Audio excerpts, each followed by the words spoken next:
Hello everybody, today I'm going to be talking you through how to make a potato battery. So first thing, we're going to chop the potatoes up so that the metal pieces can interact with the inside of the potato. Then I push a piece of copper inside each of the halves of the potato. Mine here are very gold looking, but this will depend on the kit.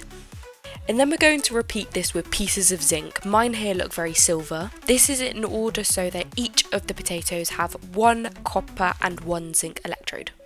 And then use the wires and the clips to connect all of the potatoes together, always connecting one copper to one zinc on another potato. And then I add the wire on the ends of the potato chain, however not connecting these up because this is where we're going to add our LED. Make sure to connect the wire that's connected to the copper electrode to the longer end of the LED. And then when you add the second wire, it should light up the light bulb. You can see this effect a little bit clearer when it's a little bit darker. The more potato halves you add, the brighter the LED because the stronger the battery.